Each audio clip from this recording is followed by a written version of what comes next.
Detroit basketball. I texted that to my daughter last night as she was watching in Texas. Good morning, Northern Michigan. Welcome to Friday Faceoff here on Up North Sports Radio, 101.1 WGRY. Brought to us by TVCAirport.com. Jerry Coyne, Rich Calkins. And, well, Rich, I don't want to pat myself on the back since I was single-handedly promoting professional basketball in the Detroit Pistons here for 2 years, all by myself. And it appears that the bandwagon is growing quite rapidly. It is, that's for sure. It's, people are just absolutely enjoying these Pistons games, not only because obviously they're winning, but it's the style of which they play with as well. Yeah. That tough, hard-nosed, physical brand of basketball that all Detroiters and the people in the state of Michigan can relate to, and they absolutely love it. And it's so good to see the Little Caesars Arena just truly rocking and rolling, having a great time, and you just can't help but to have that standalone Detroit basketball go through your mind when you watch a game. Well, Ken Calvert started it all with the Bad Boys as adding the nicknames and everything else, and then Mason, they brought in Mason to update it a little bit. Sure. For the Going to Work Pistons. But yeah, the Detroit's Pistons basketball has grit. Well before the Lions. We never said grit. No, did not. But the Bad Boys played hard, tough, in some cases very illegal basketball. Oh, yeah. They went over the line, no question. No doubt about it.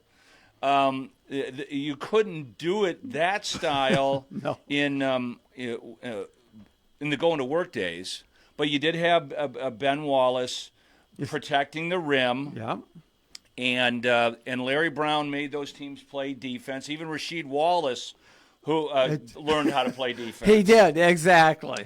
So, here it is, the third iteration of what we hope will be a championship basketball team. Yeah, exactly. I mean, these guys just have, we have obviously our star right now with Cade Cunningham, and he is doing it. And let's give credit to Cleveland last night. Why? First couple of quarters there, they really they bothered Cade, and Cade was fine with that. They played good he defense didn't force anything. He just, all right, we're going to get other guys going. Tobias Harris. How about this Dennis Jenkins? Well, Dennis Jenkins is by far and away the biggest improvement to this team. Right. Yeah. I mean, he helped close out the game last night. That's the kind of trust now that J.B. Bickerstaff has in Dennis Jenkins, that he can be on the floor in late game situations when the Pistons need to pull out this win. And the kid was in the G League. Here's his stat line: 14 points, 2 from 5 from 3. He had 6 rebounds, and that dude's skies. Yeah, and 4 assists. But the thing, Rich, he plays fast. He does. He gets up and down the floor. I don't know if there's a faster guy in the NBA right now. Maybe his legs are just better, but they don't have anybody to match his speed. Right. No, he does. And they have him listed at 6'2", but of course, with those giants on the floor, he looks so much smaller. He looks like he's 5'10" out there because, again, I don't think he weighs much. I think that's very really thin. Yep, but man, does he just absolutely and I love that he's not afraid. He's confident. According to the program, right? He's 6'4", 165. Whoa. 165.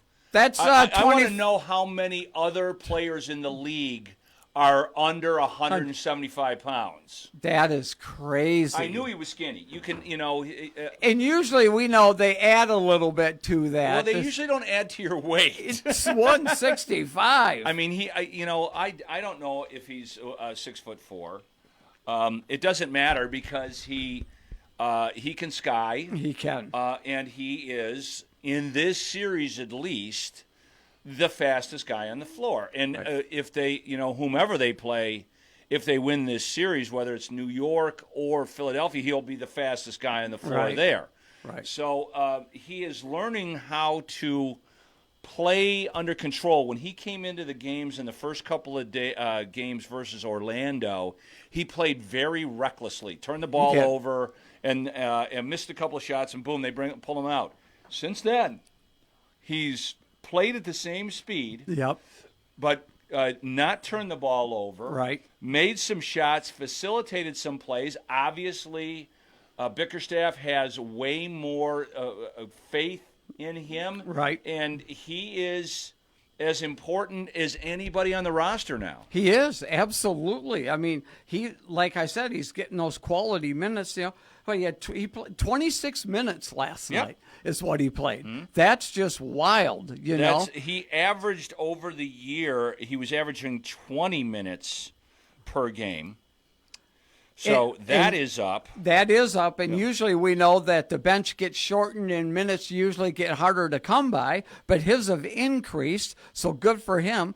Good to see Ron Holland out there and being a pest defensively and doing the things like when a Sir gets in foul trouble and those guys going after Harden, and Harden just, totally just kind of losing it mentally.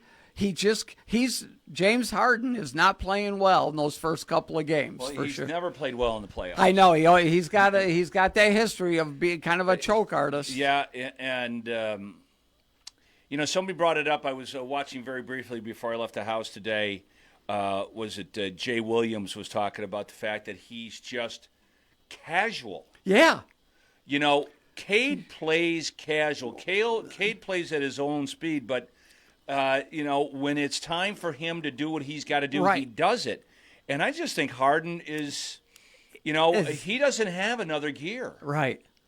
And it just kind of like it's hard to say if it's like George Gervin. I don't care button kind of thing. You're like, does this mean anything to you? It's like George Gervin. I mean, Gerv just, this is the way I play. Right. I think Durant was like that. I mean, I don't remember Durant getting a little fired up. Right.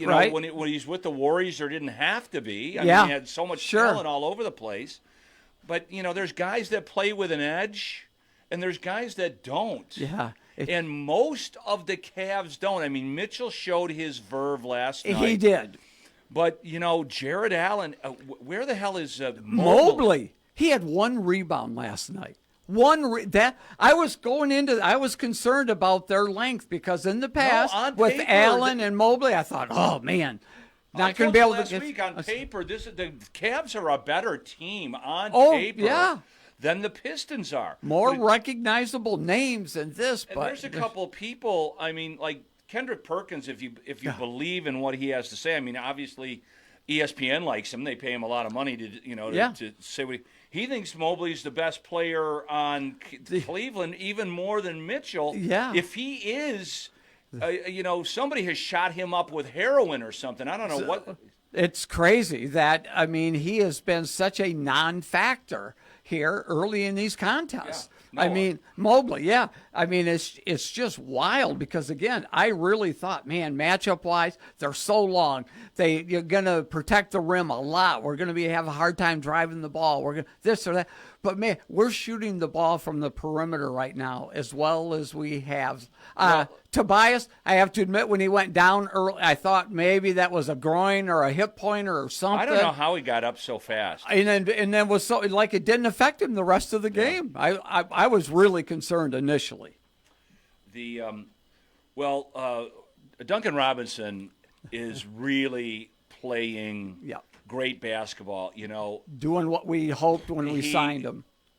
Well, it's obvious that the Magic are a much better defensive team than Cleveland. Yes. There's not a comparison.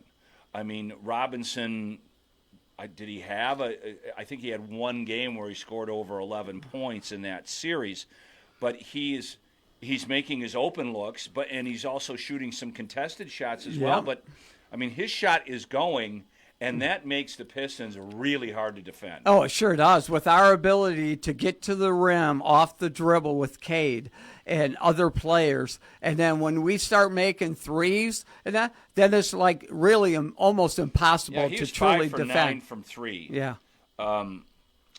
Tobias was 2 for 3 from 3, and Cade was 3 for 6. So, I mean, 14 of 28 for 3. Yeah.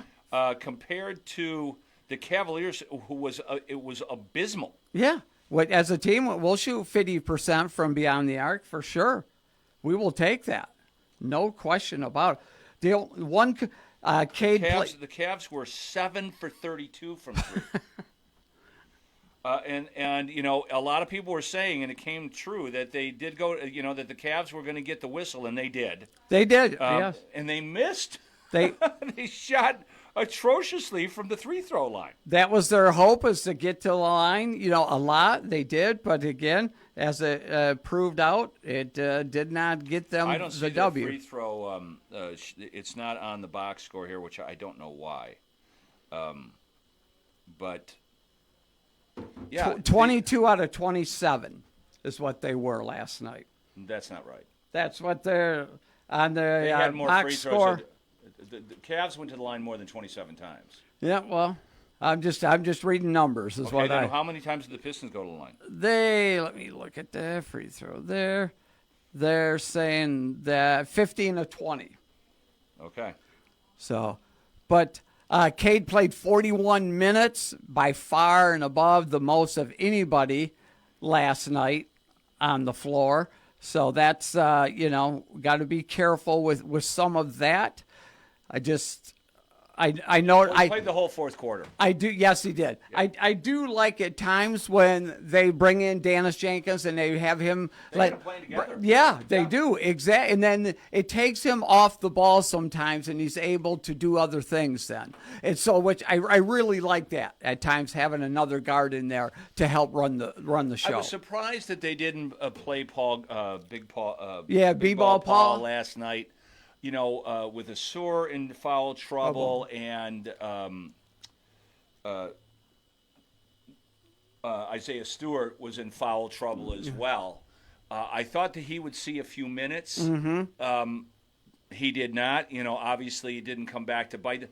I mean, everything's going to be loaded up for Saturday morning or Saturday afternoon. It's a 3:00 game. I love that they play every other day right now. That's a great rhythm. Well, they're not playing every other day. They're playing in 36 hours, not 48 hours. Well, yeah, but again, from a fan standpoint, we got a game every couple of days. But they shouldn't have to play at 3:00 in the afternoon. Right. And this is the game. You know, if the Cavs cannot, you know, bow up their shoulders, get their chests out a little bit, as they like to say in Ireland golf, get the pointy elbows out there, then this is going to be a short series. Now, I would imagine playing in front of their home court, although in the afternoon, I don't know how bad they're going to get their drink on. Yeah. They don't really have the same dog pound mentality for Cleveland basketball as they have. And so you'd think they'll play better at home, Rich. But there's the inverse of that, of how much pressure comes with, you know, if the Pistons hang tight with them and they go into this, you know, we've had both of these games have been tight. Yeah. You know, especially game one, the Pistons, everybody was surprised. Like, they are killing these guys. How did they tie the ball game with 3 minutes left to go? Exactly, because visually you watch the game, you're like, we're dominating, but yet the score doesn't always indicate it. Yeah. You know, it's just wild. It was more, you know, Mitchell stepped in and played like a superstar is supposed to play. Sure did. But who the hell else? Like, you know, Max Strus scared the hell out of me in game one. Right. He didn't do anything last night. No. And so I don't know what that was about. It's hard to figure out this Cavs team. It is. And they have gone straight chalk so far in their playoffs, meaning they've lost all their road games, they've won at home. Yeah. And they've yet to lose again, at least in their first round series. This is going to be the first game in the second Strus had 21 on Tuesday night. He had 3 last night. No, it's That's just the difference in the ball game. Sure. He did. Because I don't even know how to explain it, and I bet you Kenny Anderson, the new Cavs coach, the look on his face during the whole game. Oh, yeah. He does not look like a happy man. not at all. Not at all. And then, they expect, and then Strus, of course, gives them something defensively as well. It's so that, but yeah, to drop off that many points in one game, especially in the playoffs here, is just huge. But definitely, I think you're going to get the best version of the Cavaliers here because they're going to do everything they can to protect. Better. I mean, Jared Allen played pretty good. He was a better rebounder. Yeah. He made all his, shot really well from the line there. From the line, yeah. He got a lot of freebie calls. I thought it was obvious that the refs favored the Cavs with the whistle. Yeah. They got a lot of ticky-tacky calls that the Pistons got none of. Right. Yeah, So, well, as you know, he talked in the presser after the game, talking about some calls. And usually when stars or superstars mention anything about the lack of calls, you're going to see them get some calls in that following game. And it happens a lot. And Mitchell was 7 of 9 from the line. Jared Allen was 8 or 10 from the line. Yep. So, yeah, those numbers for them, that'll work for them for sure. Well, it better work for them because if they're going to shoot the three as atrociously as they did, they better go to the line. So it'll be interesting to see how the game's called, what kind of different energy the Cavs bring as a team, especially Mobley and Harden. Right. Yeah, they really need to pick up.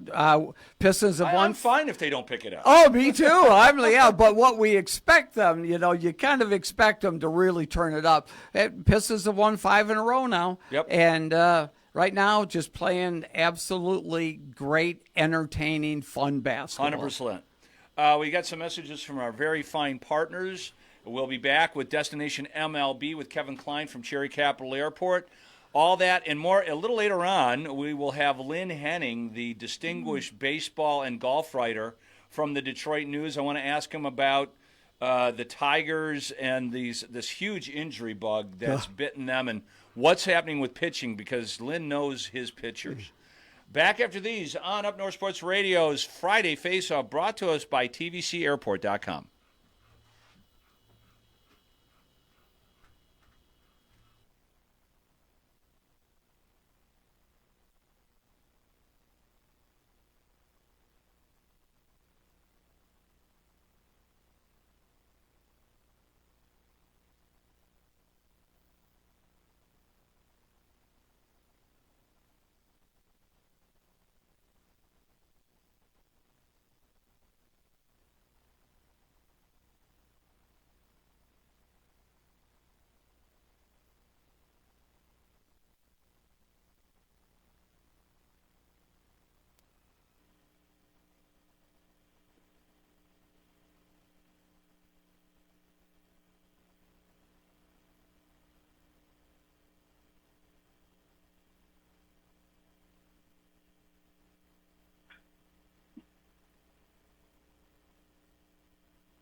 All right, it's time for Destination MLB. Kevin Klein, the director at Cherry Capital Airport, joining us. And, God, we got to get some mojo going with these Tigers.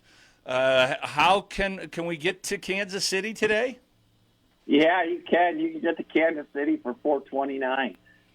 So pretty good price for a last-minute trip down to Kansas City. But, yeah, you're right. We got to get some healing juice in our guys here. Too many injuries, and we're not playing tough. I think we got to make some changes. But definitely an opportunity to get down to Kansas City. And then, hey, looking forward, you got some we're going to play the Mets here. It's a little bit more expensive than going to Kansas City at $707. But that Baltimore trip on May 22nd, 369. The White Sox at the end of May, 254. Yeah, that's a good one. Yep. And then Tampa, beginning of June, 180 on Allegiant. And so some great fares that are out there. But, a little more hope for Detroit sports right now. I would jump on board right now tonight, head to Cleveland to watch our Pistons, and that's $349. That's not so bad. The just going back briefly, we'll talk about Pistons travel because we'll see. They might only make one trip down to Cleveland. Well, hopefully so. Yeah. Go tonight on that one. But going to see the Tigers play the Rays. The Rays have the second best record in the American League, so you can see some real quality baseball if you want to take that trip. And like you said, less than $200 to fly down there. But if they want to go, so the Pistons are going to play on Saturday afternoon and then Monday night. So is there any wiggle room in there, Kevin, as far as like if they flew out Sunday to go to Monday's game? Well, right now I priced it for just flying out tonight to be there for tomorrow's game and everything else. So, yes, there's plenty of wiggle room. The seats are available, and I would expect your fare to be in that same ballpark of the $349, opportunity, because really what makes that fare a good fare is the fact that you're doing a weekend day. So if you left on Sunday and made that happen, but you're coming back Tuesday, that's the key to it all. And after that game. Well, right now you can get into the Cavaliers-Pistons game, tomorrow afternoon's game that starts at 3:00 for less than $100. Oh, wow. Exciting. That's exciting. I mean, you couldn't, and I have to say this, you couldn't drive down to Cleveland and pay for the game any less expensive or it's going to be more expensive to drive than to fly down and pay for that ticket. So fly from nearby. That's what it's all about. Same thing for Monday's game. So, depending on what happens on Saturday, that could be a closeout game, and you can get tickets in the arena where the Cavaliers play. I can't remember. Isn't it called Rocket? I think it's called the Rocket Mortgage Arena, because Dan Gilbert owns the Cavs. Sure. Yes. But you got tickets in the below $80 to get into the arena. So there you go, folks. You want to root on. Talk about a fun trip. Going in there, watching the Pistons close out a series in Cleveland. Boy, that would be a memory that would stay with you forever. That's for sure. And, catch the Rock and Roll Hall of Fame at the same time. There you go. All right. All right. Kev, where do they find all the destinations and fun adventures you can get in the airport? You can go to tvcairport.com. All right, Kev. We'll see you soon, bud. See ya. Yep. Bye. All right. A little destination NBA. Yeah, that's right. That is awesome. Yeah. Kevin doing a great job over there at Traverse City Cherry Capital Airport, TVC. We're going to have Lynn Henning on in a few minutes, Rich, and we'll talk primarily baseball. So what's going on cooking in your brain with the NFL? Well, to be honest with you, that's been I've taken a back seat to the baseball. It certainly has. And the basketball with the Pistons and everything. It just, guys showing up, doing some things. I watched a little video of the first round pick going into the headquarters there at Allen Park with our Lions. And, looking forward to the season here coming up for sure. The, a little free agent signings trickling in here and there. Juwan Jennings signed to the Vikings. Right. Like they needed another wide receiver. I don't know what the hell that was about. They must know something might be going on with might be an injury internally that's not been announced yet or something. But I was kind of surprised that they would spend, I think it was like $15 million for that signing, and they seem to have depth at the wide receiver position. Yeah. Now they got lots of depth. No, yeah, they it seemed like they had other needs. I'm looking at the NFL, the free agents that are left. Taylor Decker's in the top 10. Okay. I don't know if the Lions are going to make another move offensive line-wise after the draft. Right. L'Jarius Sneed is available right now.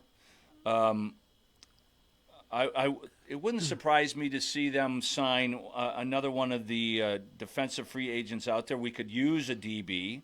Yes. Yeah, there's always, for sure, throw another DB. Still wouldn't mind a veteran defensive end that is proven to not be super injury prone. And Bobby Wagner's out there. He played pretty good the last couple of years. He has. Mekhi Becton is still available. Offensive lineman Yep. there, big man. He's a is big man. That's a big boy. They don't have our buddy Cam Jordan list here in the top 10. Huh. And who just got released? There's a pretty good DB that the Colts just released that I can't remember. I saw that flash across. But yeah, I would love to add another DB, a proven DB there. I would absolutely. You can never have enough defensive backs there. For sure. On this, the Broncos beat writer is saying, we'd like to see Cam Jordan or Von Miller. Von Miller returning to the Sure. Broncos would be interesting. The difference between Von Miller and Cam Jordan is the fact that Cam Jordan is rarely injured. Rarely, yeah. That guy shows up to work every day. Every day. At least in the past he has, for sure. And a quality guy, someone that would fit into the locker room right away. It'd be a good dude and fit right in, for sure. Yeah, Bosa is still out there. Stephon Diggs is still out there, and he just won his trial. He did, yeah, found not guilty. I don't know if that brings him back to, they went after it so hard yesterday on the ticket. The Rossini. The Rossini. The Rossini Mike Vrabel stuff. It's the gift that keeps on giving. The boat trip while she's 8 months. It's so. And then the kid's name is Mike. Jeez. Oh, Hollywood couldn't script anything like this. Well, the thing is like the stupidity. Yeah. How did none of these stories come out? How did not the two other stories come out? They did this in Tennessee when he was the head coach of the Tennessee Titans. None of this came to light until those pictures came out this year. Yes. But this has been going on for 6-7 years. Yes. A very important, high-profile NFL reporter and the head coach of the Tennessee Titans and now the New England Patriots. How does it be not even the beat writers or anything, but just people with cell phones and say, "Oh, look, there's Mike Vrabel, head coach of the Titans." Do you think Dan Campbell in the state of Michigan could go anywhere and do anything and not be visible? No way. No way. People would want to come up to him, shake his hand, get an autograph, get a picture with him. Who's this pregnant woman? Yeah. Who's this here? That doesn't look like your wife. Isn't your wife blonde? Oh, it just is incredible. Yeah. And that's the truth, too. Mike Vrabel's wife is blonde. Yeah. Diane Rossini is not. No. So, yeah, I don't know. I don't know how he keeps his job.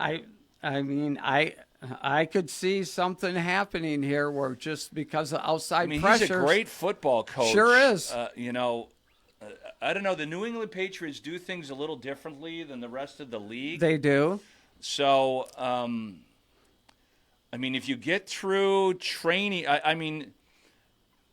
if one other shoe drops, like Yeah. Like they determined. Well, if they found out there was some, if the kid is actually or he received inside information about players that she was told in confidence, people are talking about those competitive stories. Yeah. advantage stuff, then the NFL starts looking into it. Then it just creates a whole nother firestorm. Yeah, it's just one of the wilder stories in media that I can remember in a long time. Yeah, but like you, I'm shocked at the amount of stuff that's been out there for years that had not been made public whatsoever. Yeah, no, just crazy stuff.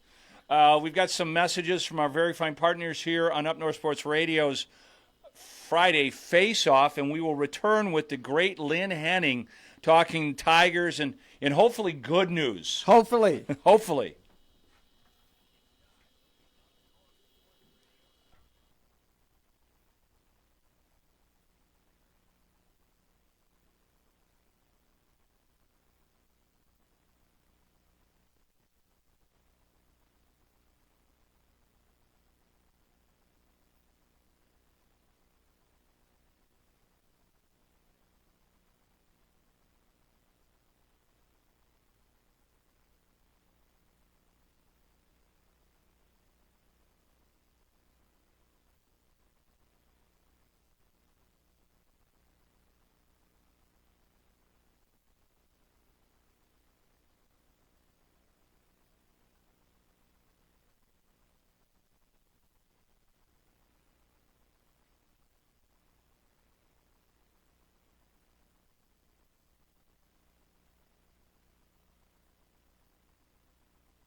Welcome back to Friday Face-Off here on Up North Sports Radio. Jerry Coyne and Rich Calkins live on the telephone with the great Lynn Henning.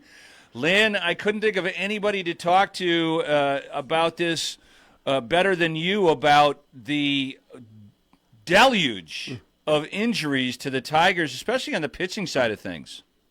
Yeah, it's the thing that can ruin a season in any sport so quickly, Jerry. Yeah. And we've seen it with the Lions. Now we're seeing it with the Tigers. Just, again, something so uncommon, something just really bizarre happening here in the way of losing so many different guys. And it just takes the starch out of a season. And it can also be a fatal wound to your roster if you can't get people back. So I think really right now everybody's thinking, well, okay, get Mize back, get Verlander back. Yep. Troy Melton is probably a week or two away from being up. Suddenly things can kind of get back on track, but it's getting to that point. And then how deep of a hole are you in while you've lost all these guys? And right now, they're really hurting. I mean, you can look at one of these streaks being equivalent to what they ran into last second half of the season when they lost virtually every day for a couple of weeks. I mean, this is pretty critical. So after you've been swept at home by the Red Sox, which is really almost impossible to have happen. Well, and that just tells you how things had cratered here pretty fast. Now you got to go to Kansas City, and you should be able to at least get a game or two there. Yeah, but it's always been a house of horrors for the Tigers, really. I mean, their record in Kansas City has got to be, well below 500. Well, and you're right, Rich. And then you look at, I mean, Bobby Witt Jr. was 4 for 4 yesterday with a homer. Pasquantino, he had a homer. So their bats are warming up. And the Tigers are having some issues there, too. I mean, 2 weeks ago, Torkelson was homering every day. Now he hasn't hit anything here of recent days. And, you can get, in a deep hole, particularly when you're pitching, which has got to be the one thing that's got to work for you in order to win big league games. You've got to have your pitching intact. If that isn't going in the right direction, then neither is your team.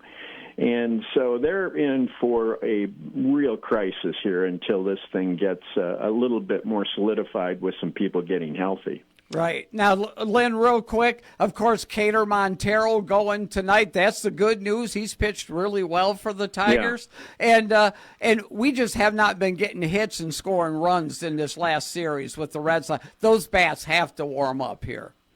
They looked like they were, too. I mean, they were scoring some runs for a week or two there. Right. But, again, Torkelson is so critical to that effort. Yeah.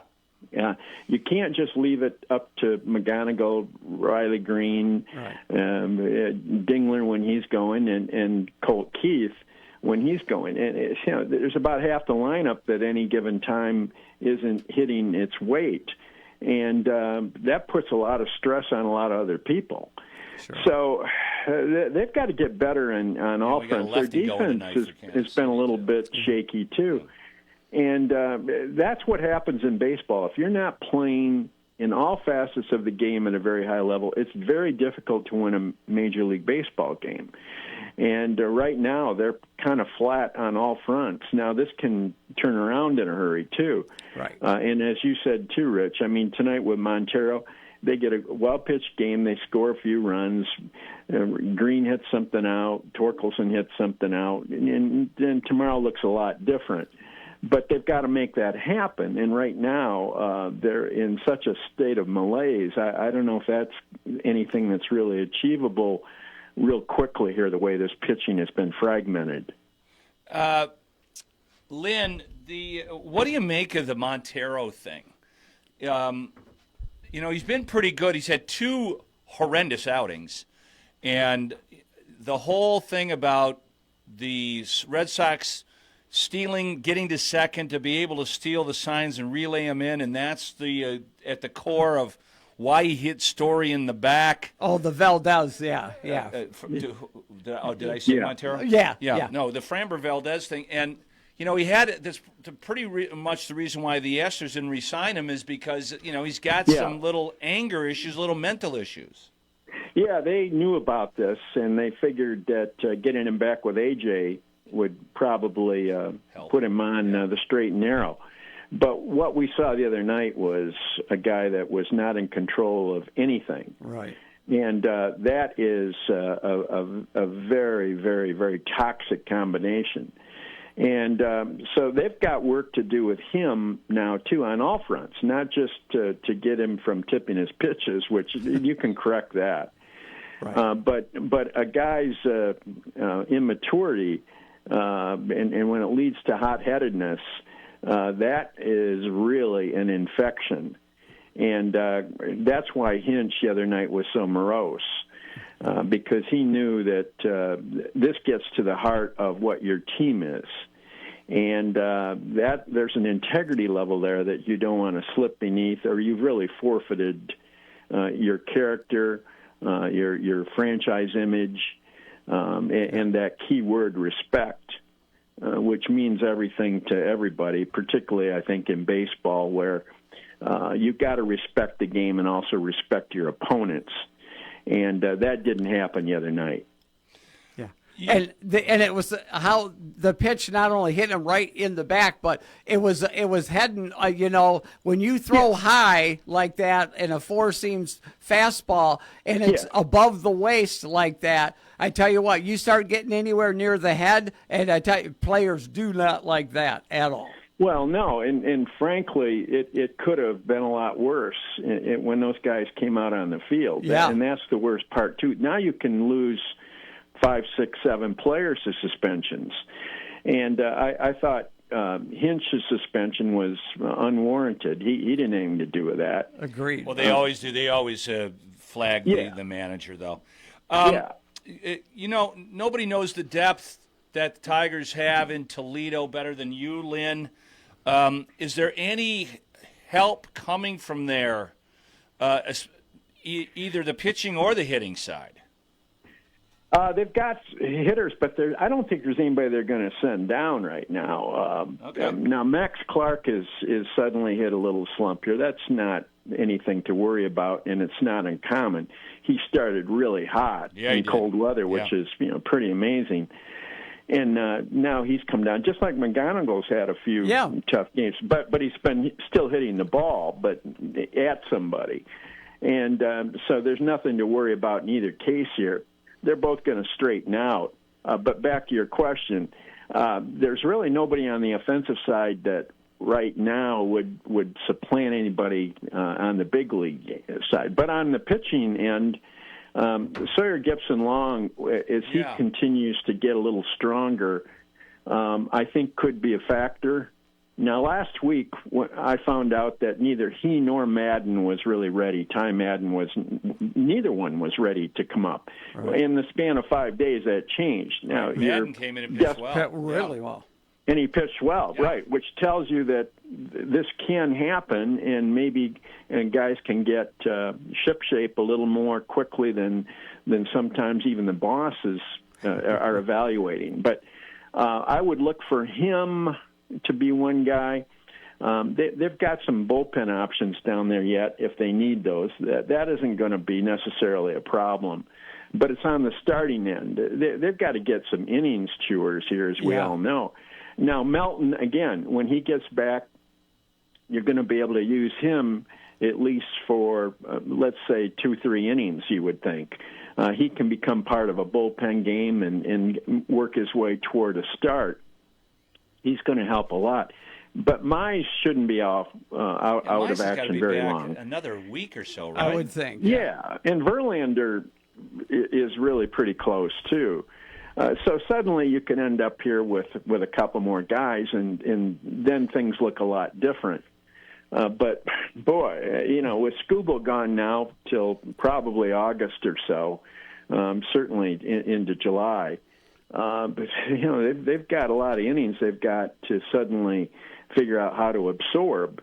And that's where a team can get into real trouble and find that this is the sort of year that the Atlanta Braves had last year, where things just never got better because so many people were hurt. Right. Or you do one last thing, Len. I know you got to go in a minute here, but do you, since they have sucked a lot of money into this team, the signing of Valdez and kind of pushing the chips in. Is there a thought that, okay, maybe we go ahead and move Max Clark for a frontline starter? I think they'd be open to that, and it would have to be a guy that they'd have for at least a couple of years. Okay. But you know how that goes, Jerry and Rich. Most teams are not going to be in a mood to move any of their existing pitchers until you get closer to trade deadline, because most of the teams are in the same boat. They can't really sacrifice innings eaters. Sure. But by July, if the Tigers are still warm, well, one thing you can count on is they'll be going for a back-end bullpen arm if they're still in this thing, because they still need a strikeout artist on the back end. It ain't Kenley Jansen. No, it's not. We knew coming in that was going to be one area to watch, because, frankly, opposing teams don't fear the Tigers in the late innings. No. That doesn't mean they're going to have a feast against them, but they don't really go up there thinking, oh, man, we got little chance against this 100-mile-an-hour stuff. And really, that's the thing the Tigers have lacked right from the get-go, and was a very big concern on my end here, and it still is. I mean, Kenley Jansen's 38 years old. At some point, the expiration date arrives on these guys, and I don't know that it necessarily has. He can turn around yet, but I think what we're seeing is probably what we're going to be getting in a lot of instances this year. How long is Vest going to be out? I don't know, and I don't think they know. Oh, and then when he's got to come back, and you never know what you're going to get out of Vest, even when he's healthy. I mean, really, he can be a little all over the map, and it's one more reason why, to me, there was only one thing they were going to be targeting at the trade deadline, and that was going to be bullpen help. But it could well be that, of course, they're going to be looking for a starter and for a bullpen piece, and it might be that, who knows, the way things are going, in another 8-10 weeks, they could be selling too. I mean, you just don't know how this is going to play out. But boy, they've got to get this thing back on firm ground here pretty fast, or this season will get away from them. Yeah, luckily they're playing in the American League Central, right? That's right. Yeah, that's about right too. Lynn Henning, thanks for joining us, Lynn. Nobody knows more about the Tigers, especially the back end of what the foundation of the ball club is. And we'll reach out to you again. Hey, give me a call next time you're up here. We'll play a little golf. I'd love that, Jerry. Always good talking with you and Rich, and I appreciate the conversation today. All right. Thanks, you, sir. Lynn. All right, bye-bye. Sure, guys. There you go. Lynn Henning, what a gem. Oh, he is. He's so gracious with his time to always talk to us. And like you said, I mean, when you're talking Tigers. He's still filing reports. The reason why he got off is because he has an interview with the pitching coach and another player from the Mud Hens. Wow. So, I mean, he is. And they've had some recent changes down at the Mud Hens that we didn't get to. Well, I mean, I don't know how much of a story it is, and I don't know what the text said. Yeah, just hey, baby, I want to bleep you. Yeah, inappropriate to a female within the organization or whatever, and so. Yeah, I don't care if you're, if you're in a relationship or not. If you text another person in the organization on the phone that the Tigers give you, that is someone problem. else flipping the bill, baby. It is, you are straight and narrow. Yeah, let's learn something from the Vrabel Diane. Let's people learn something here. It's out there. I'm sorry, but sex is undefeated, Rich. Free educational services. Just pay attention. We got some messages from our very fine partners, and we will return with more sports talk here on Up North Sports Radio's Friday Faceoff, brought to us by TVCAirport.com.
Welcome back to Friday Face-Off here on Up North Sports Radio, 101.1 WGRY.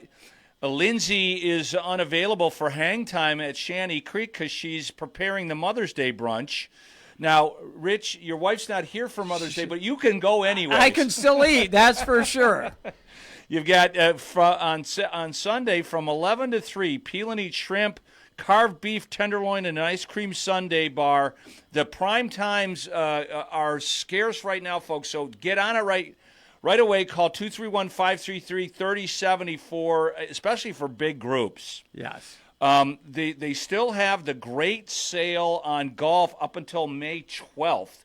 $39 at Cedar River, Hawkeye, or the Legend, or $35 at Shush Mountain and the Summit.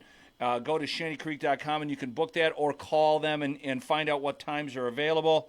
And then if your mom is a serious golfer, we got something coming up for Memorial Day weekend she's going to love. Play all 90 holes across all 5 Shanty Creek courses for just $90, $1 a hole. Memorial Day weekend from May 22 to 26. Lodging starts at $187 a night. Call 866-695-5010 to book. Thank you, Shanty Creek. I'll drop in an innocuous plug since we're talking about golf for the Finding Fairways program that you can hear on Saturdays and Sundays from 9 to 10. Right. We got a great show, and you can watch it on our YouTube page. You might want to do that this week because I take a lesson with Joe Charles trying to get some more distance back into my game, and it worked. Is that right? Yeah, I'm just and it worked in a hurry. So if you're thinking about getting some lessons or getting some changes made in your game, Joe and the staff up at the Boyne Golf Academy, they know what the hell they're doing. I'll tell you that right now. I mean, how cool is that? I mean, literally, you take a lesson to do something. It wasn't even that. I mean, he showed something. Number one, Joe and I have known each other for a long time, okay? And, I mean, from when he was at Treetops, like 7-8 years ago. The golf show's been on for 10 years now. Wow. So, and the other thing I love about Joe is that he's tall. Now, you know, Yep. across my golf career, like I got lessons from Rick Smith, who is shorter than you. When you got long limbs, it's a different swing pattern than a shorter guy. It is. It's not, you know, being super tall is not the most helpful thing in golf. There's just so many more things that can go wrong in your golf swing. But Joe put me in a position, and we were hitting a couple of 7-irons. They were only going 135, 140 yards. After one swing, I hit the next two over 160. Is that right? No, I'm just telling you. Hey, so it helps. It's a lot of fun, man. And the PGA Championship just around the corner. Aronimink in Philadelphia should be interesting. Cam Young is playing some very good golf. Yeah. Threatening Scotty Scheffler and Rory McIlroy for the world number one. All those guys are playing this weekend at the Truist Championship at Quail Hollow. It's a good lead up to a very similar golf course to what they're going to be playing next week at the PGA Championship. So, it's a good time for golf. We talk about it on the on Finding Fairways this weekend about the demise of LIV. It looks like the LIV Golf League will be going away at the end of this year. Yes. The Saudis pulling all their billions out of the league at the end of this year, and guys are scrambling to get back to the PGA Tour. Right. So, not a surprise. I'm not going to get into it here. Like I said, there's a lot of discussion on it that you can catch on the radio on Saturday or Sunday, or go to our Facebook and YouTube page. I also have a little gambling show there that's fun. It's called Five Guys, Bogeys, and Lies. Oh, is that right? Yeah, okay. and we gamble on the tour every week. And this is on the YouTube page, right? Yeah. So you might want to check that out. It's R-rated for sure. And some interesting personalities involved in it. So if you like golf as content, then check that out. And that's the beauty of YouTube. That's the beauty of YouTube. As I think you and I were talking, Rich, last week, because the Pistons are doing so well, not paying nearly as much attention to the NHL playoffs. I have, yeah. I mean, I'll check in on a score once in a while if in between, the period breaks there, and I'll check, just to see, what's going on. Looks, again, I just haven't. The Oilers without the bounced in round one. That is. Turns out they said Connor McDavid had a broken foot that he was skating on.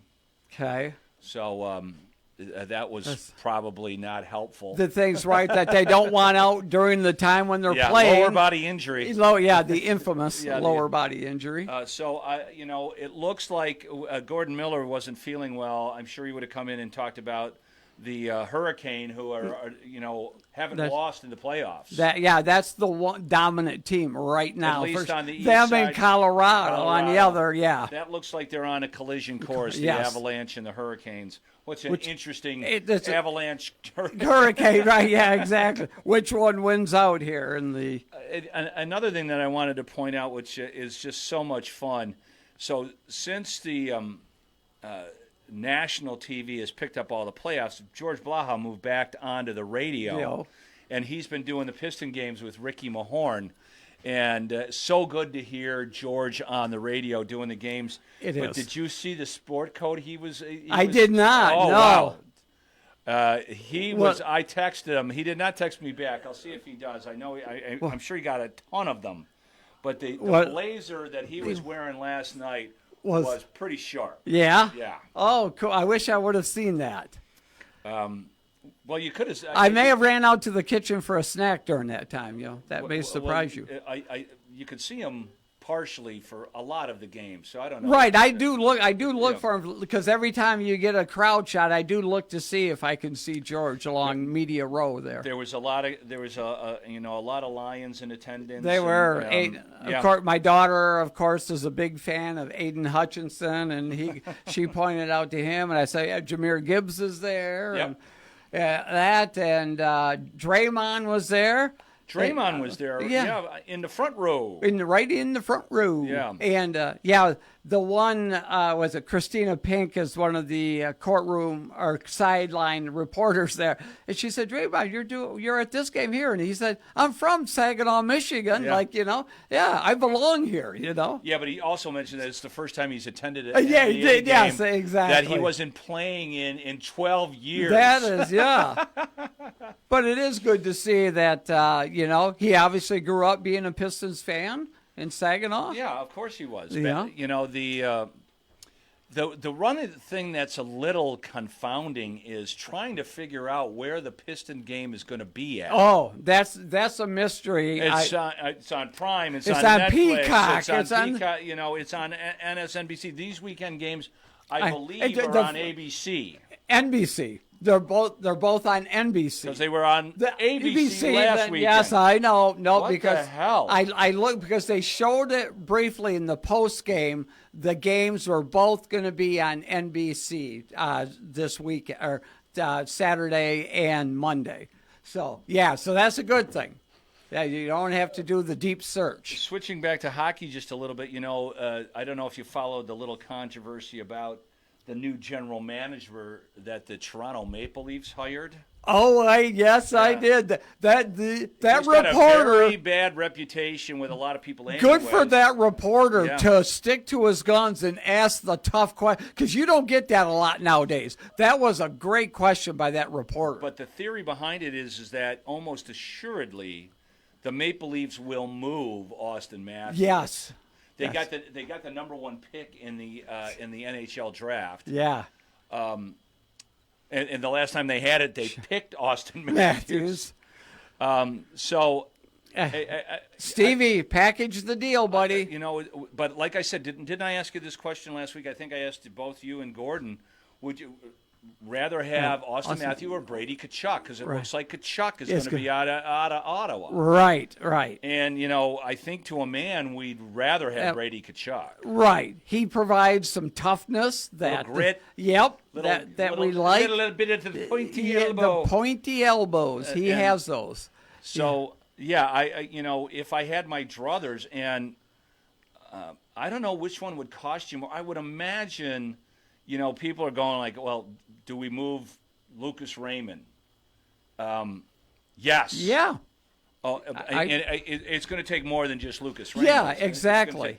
gonna and the Wings don't have a first-round pick in this draft. They already moved it.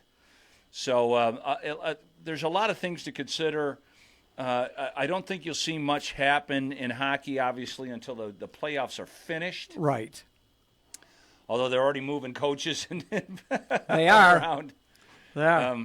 But again, getting back to that reporter, he mentioned and he talked to 20 different hockey people that are in the know. Yeah. And the words that they used were sham, Liar. liar. I mean, those are the first two words out of his investigative reporting. That does not bode well for the GM that was sitting right next to And the president of the hockey operations goes, well, then obviously you talked to different people than I did. I think that's a great answer. It is, but oh my, good for that reporter though. Oh my gosh. Yeah, it's an interesting landscape in sports. I love it. I love that we're involved in it a little bit. For Get sure. to talk about it, and that's going to do it for us here on Up North Sports Radio's Friday Faceoff. Thanks for joining us. Thanks for TVC Airport to sponsor, and like I said, hopefully you can check out what we do on the golf side of things at Finding Fairways tomorrow and Sunday at 9:00. Or especially to see the videos, because they're a little different than actually listening to it on the radio, and that's on our Finding Fairways Up North Sports Radio YouTube page. Back to 97.1 The Ticket. We'll see you next week.